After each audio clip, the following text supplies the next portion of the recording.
Hi there, I'm Eric Wordweaver Sjerven, Gothi of the Ridgar folk here in East Texas, and I'd like to welcome you to the Raven's Call. This is a show where I ramble on about different heathen-related subjects, just kind of whatever strikes my fancy, sets my mind on fire at the time. Big UPG warning at the beginning of this, like every episode. These are just meant to be conversation starters. Grain of salt kind of conversations that are meant to kind of get you thinking, maybe a little outside the box, think about some things that maybe you wouldn't have thought of before. Today's is one of those. I am by no means an authority on heathenry. I am simply a guy who's been doing it for longer than he remembers now. I'd have to do the math. I'm pushing 3 decades. So, yeah, I'm pushing 3 decades on it. Not quite there yet, but I'm pushing it. And it's, a lot of life experience in there. A lot of research, too. I'm not a hardcore Reconstructionist. That's not my bag. I am something of a middle-of-the-road kind of guy. I'm not a neo-pagan fluffy bunny, crystal wavy. I had somebody want me to break down the whole fluffy bunny neo-pagan thing. The short of that, because I'm not going to do a whole episode on it, it would just end up being derogatory, and that's not what I mean.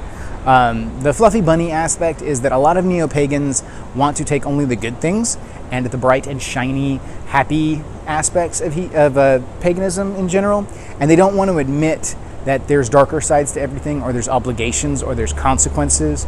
They tend to think of it as a spiritual path instead of a religion, and they don't necessarily get into some of the cultural aspects, the social mores, the reciprocal obligations that go along with just about every aspect of life. So when I say fluffy bunny, that's what I'm getting at. They want to be all crystal wavy, new age, happy, nothing's bad, positive vibes all the time, and stay away from the darkness. I'm like, no, it's shades of gray. It's the world is that way. That's just how we are. That's how our world is, and it doesn't boil down neatly into black and white either. So it's impossible to dichotomize the good and evil to such an extent that you could only cherry pick the good. And I find a lot of those people to be superficial. But anyway, that's that. So whenever I say that, what I mean is I'm not one of those guys who's just playing fantasy, I'm going to be Viking. No, I'm living it day to day. So like you guys are. So, just a guy. That's all. So anyway, it's kind of the polar opposite of Reconstructionists. Reconstructionists are hardcore. We have to do it like the ancestors. Fluffy bunnies are more like anything goes. And I'm like, let's steer that ship down the middle here, will we? That's me anyway. That's my approach. And the whole gist of this is not my hell, not my call.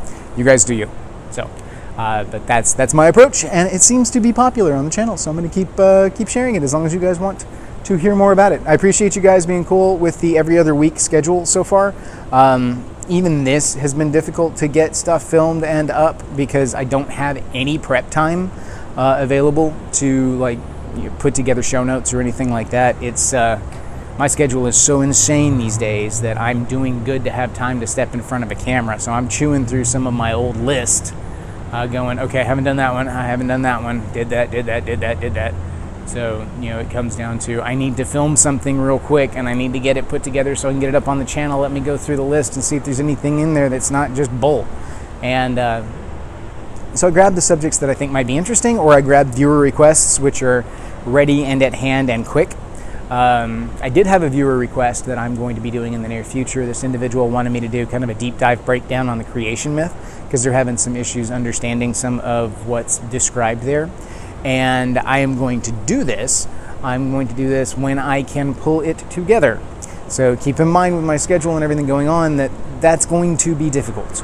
So it may not be immediate. It may not be right away. That one's going to take more prep time because I'm going to have to pull stanzas and probably go through a couple of different translations to get good things to show on the channel. And I may have to do some extra editing work, superimposing things like that in order to make it jive. I may have to do that one in a completely different format. I don't know yet. So I'm going to play with it. I'm going to see, and we will go from there. But in the meantime, bear with me. I hear your request, man. It is coming. All right? I got you. Eventually. I got you eventually, but I'm working on it. So, Without any further ado, all my contact information is down below. You guys know the drill on that. Yes, I do have a book out there. It is the Saga of Bjorn Thorolfson. It's up on Amazon, so you can find it there. I think it's part of the whole Kindle library thing, so you can actually read it for free.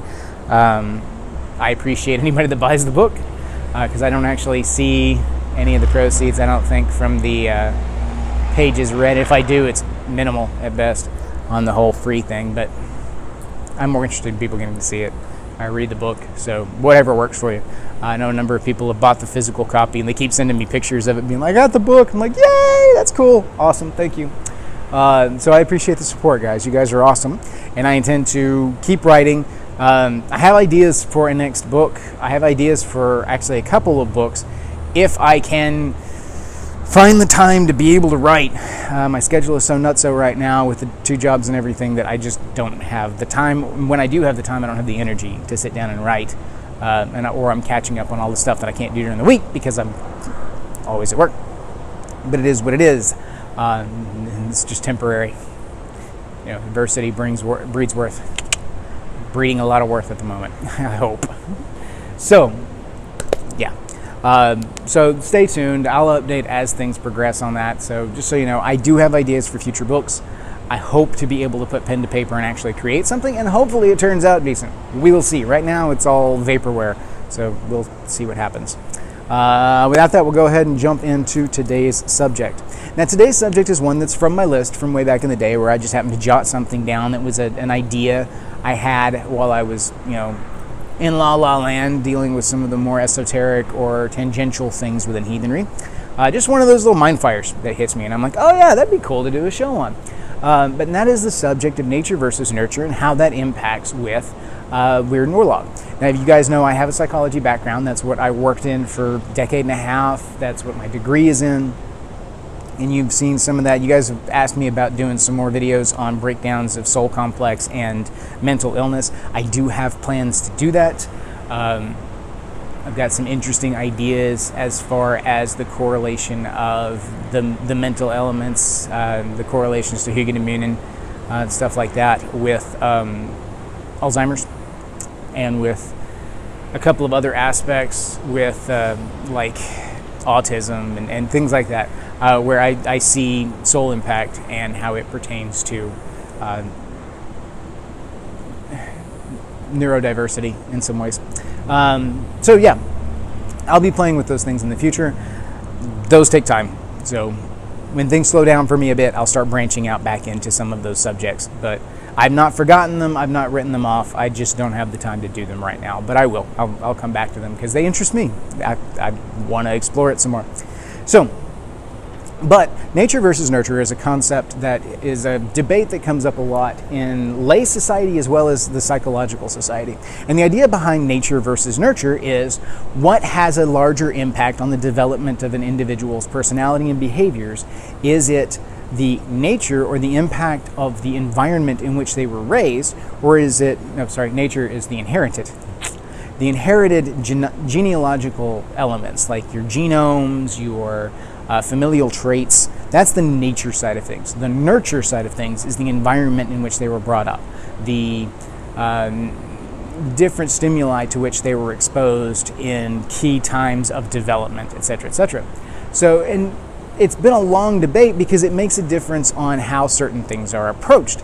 Are certain behavioral tendencies learned because of environmental factors, or are there biological traits that go along with this? Are there biological precursors that you can look for?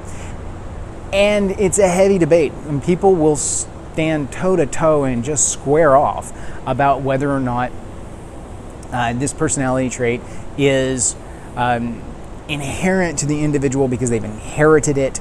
They just come by it naturally. Or is it something that they learned because of enculturation within their family of origin? Is it something that was taught to them, even if it wasn't necessarily conscious or on purpose? Now, the way it brings down, the way that breaks down is that certain behaviors can be trained into an individual accidentally or inadvertently. And it's because people do not realize through their actions and their reactions to things that they're reinforcing certain behaviors. You know, it's like the kid that acts out in order to get attention. They're acting out to get attention, and the payout, the reinforcing value is the attention. Whether it's positive or negative is irrelevant at that point. It's simply attention. And so they realize that acting out gets them said attention. It may be negative attention, but it's still attention, and therefore it's a positive gain for them, and it reinforces the negative behavior. The way to counterbalance that is to extinguish the negative behaviors by removing the reinforcer from the negative behavior and reapplying the enforcer to positive behavior that you actually want to encourage. Operant conditioning 101. What you're dealing with there is like ignoring the bad behavior and reinforcing the good behavior. This only goes so far. It's not a cookie cutter thing, obviously, because as any parent will tell you, or anybody that's dealt with kids in a professional capacity or whatnot, doesn't matter. You can only ignore negative behavior so much before you got to step in and somebody needs it dealing with. And so, but that's kind of the gist of it. You can teach behaviors without realizing that you're teaching behaviors. Also, behaviors can be taught inadvertently through modeling. Enculturation is a huge thing. Part of the reason why certain things come naturally to certain individuals across the world is because they are enculturated to it. It's naturally a part of their culture, and they see it, they are exposed to it, they are immersed in it from the time they are born all the way through, and it's just normal to them. It's normalized through habitual reinforcement as it is present within the ever-pervasive culture in which they are present. So, a lot of what we're dealing with in Heathenry is trying to reestablish culture, and then through enculturation, teach future generations how to heathen. And you've seen me do the whole 3-generational thing. The enculturation aspect is a large part of that. It takes about 3 generations before enculturation will turn something into tradition. Before a choice in action becomes tradition. That needs about 3 generations of repetition for that enculturation to really sink in. Now, for something that is an established cultural norm, enculturation happens very rapidly, especially during developmental phases, because kids at that age are imprinting everything that's going on around them, and they are just wrapping that stuff up in their head. So you've got nature, which says that certain things are inherited. And I'm sure you guys have seen this, that certain familial lines tend to have certain behavioral traits. I think for a literary reference,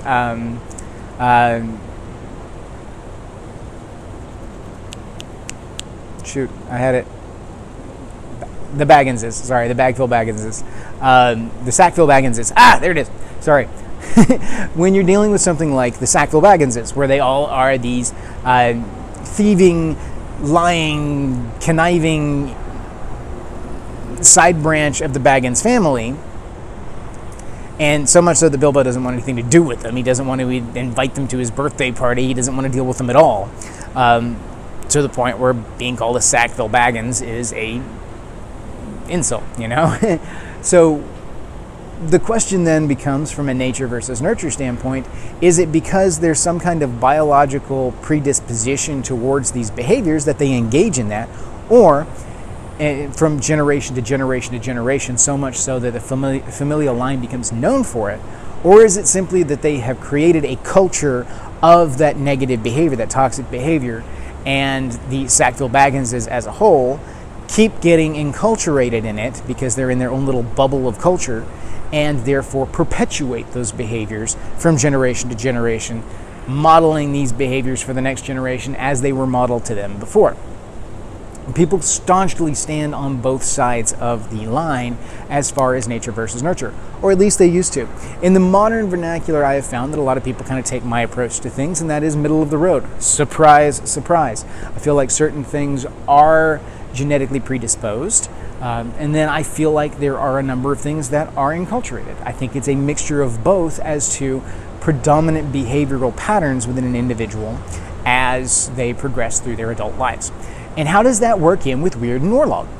Well, That's the thing. If you're dealing with nature and nurture, well, the nature side of things is that inherited behavioral set, that inherited genetic predisposition towards things. And I feel like this ties in very well with Orlog as far as inherited value, inherited power, inherited luck, and that but it's not, it doesn't break down evenly is the thing, because Orlog can actually encompass both nature and nurture. From the nature side of things with those inherited aspects, of course that is something that's passed down from the family line. It is a physical manifestation of the familial luck, and therefore falls under the Orlog side of things.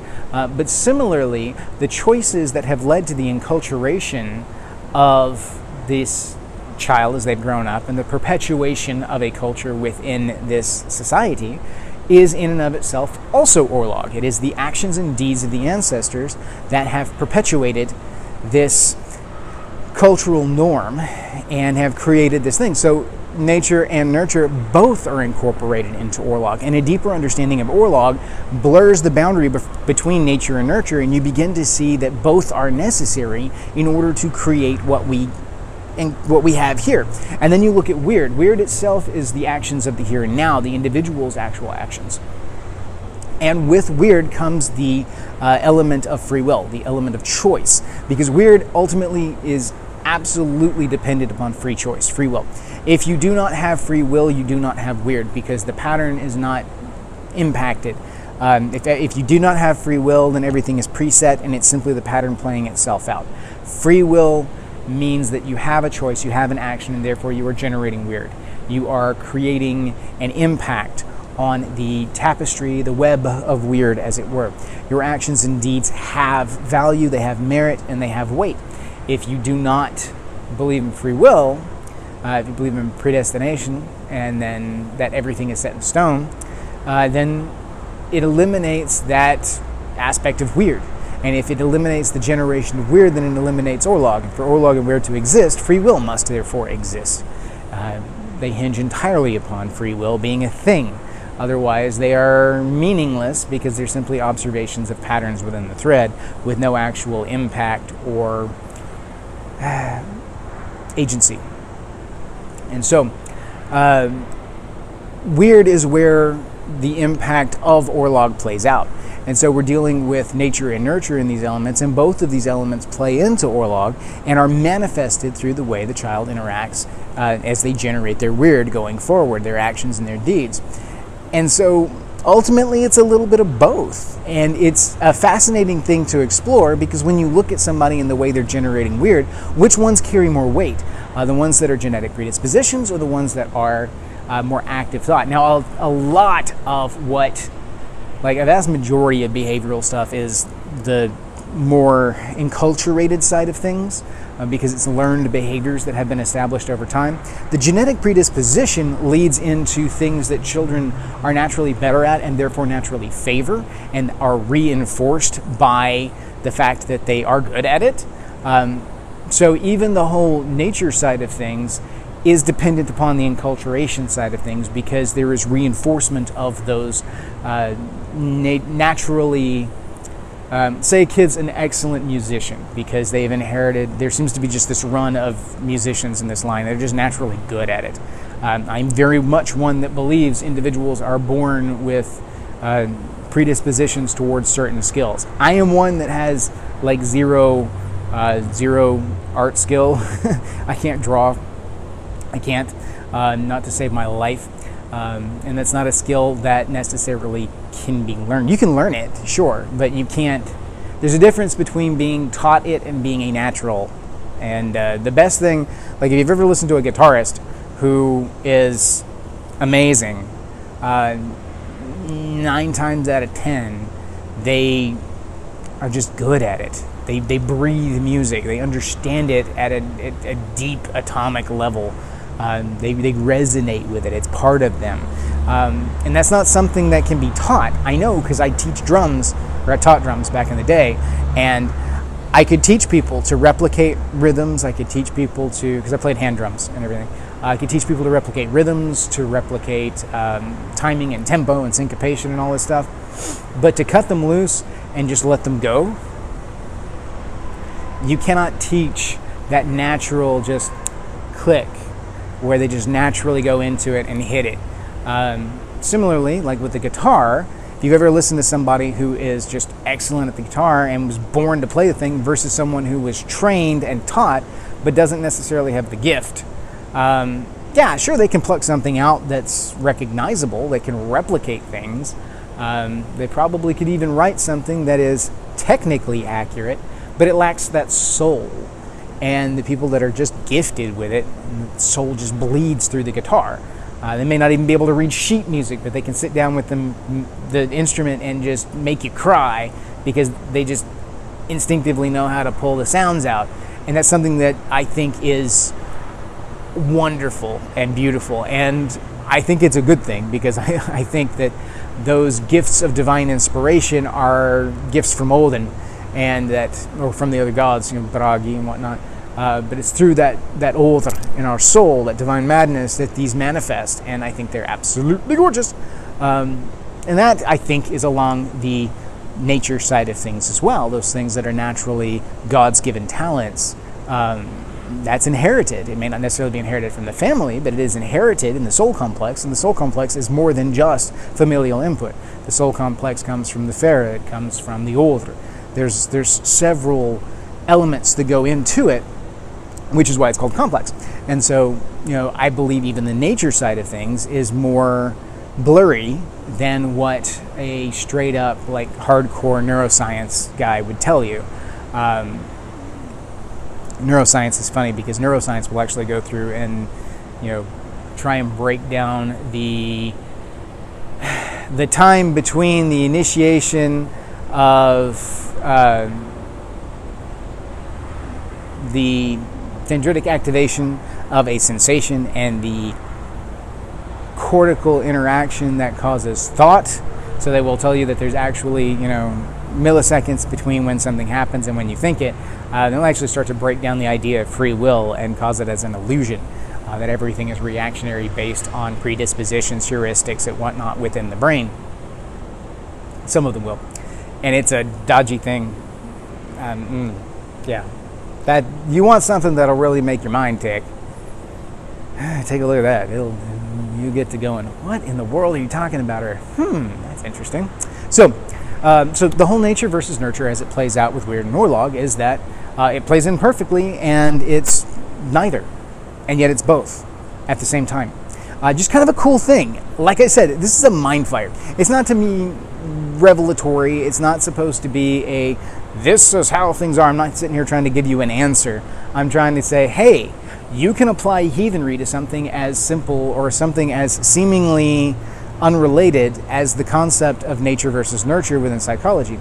There's a number of other things that you can apply heathen thought to and begin to see how the worldview works. A lot of people, when they come to heathenry, they have a hard time with the worldview element of things because they're still thinking about things from whatever religion of origin that they came from. They're still thinking of things from the enculturated viewpoint that they started from, and they're having to break that enculturation and create new frames of reference. Because one of the elements of enculturation is that you enculturate a frame of reference.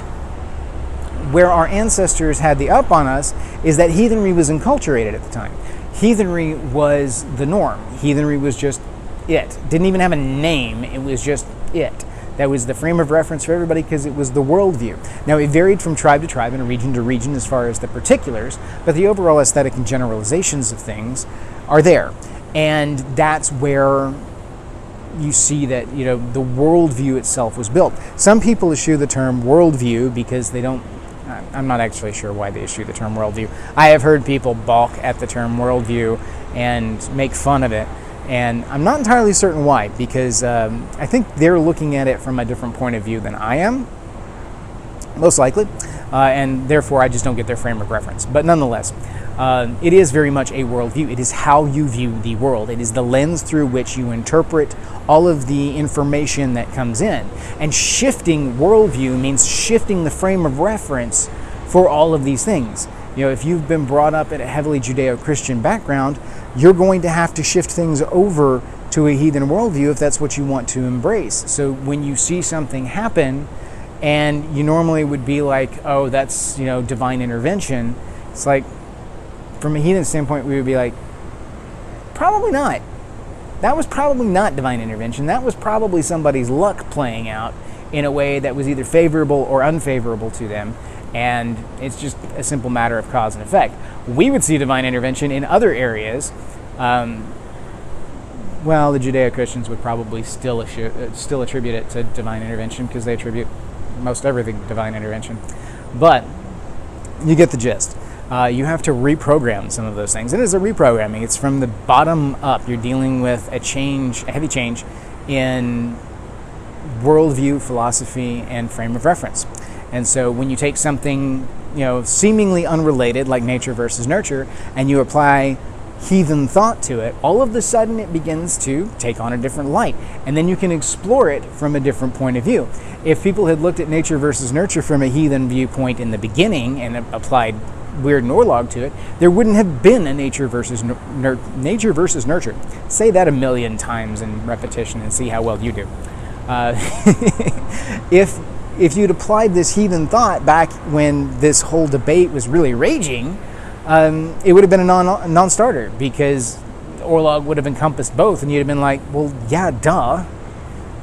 Of course, it's both. Why are we even having this discussion? Why is this a thing? But it was a huge debate back in the day. It is still something that is debated today. Is it as heavily debated? Probably not. I think most people have landed on a middle-of-the-road mixture kind of approach, but there was a time period where it was hotly debated, highly debated. And there are other things like that going on in the world that you can apply heathen worldview to, and it will change the way that you think about it. Everything from science to politics to sociology.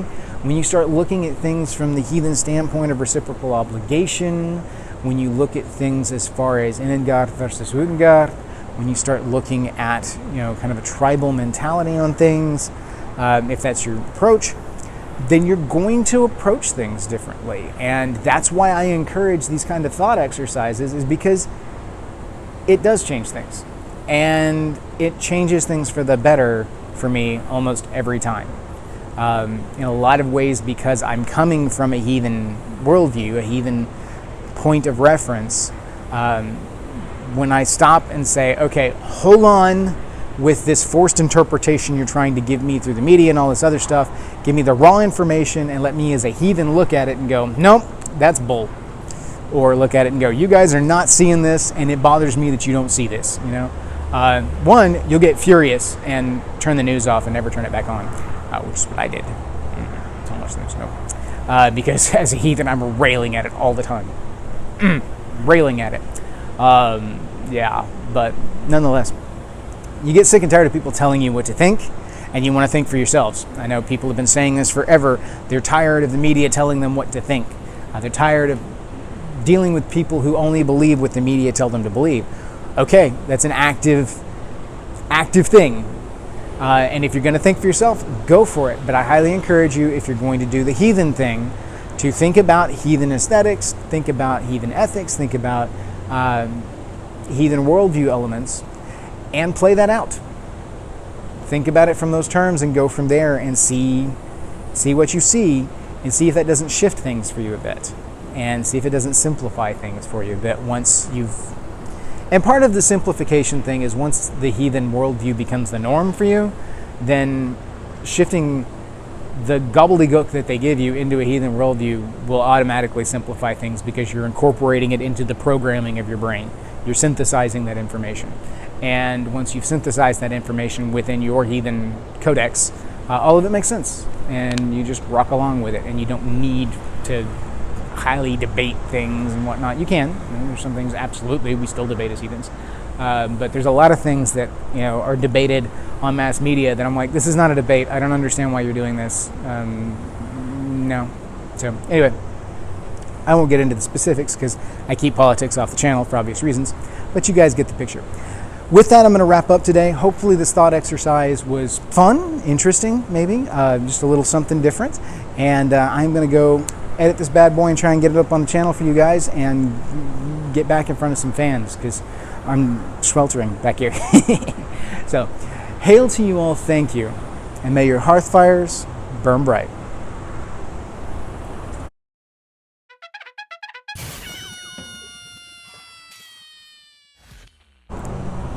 Oof da.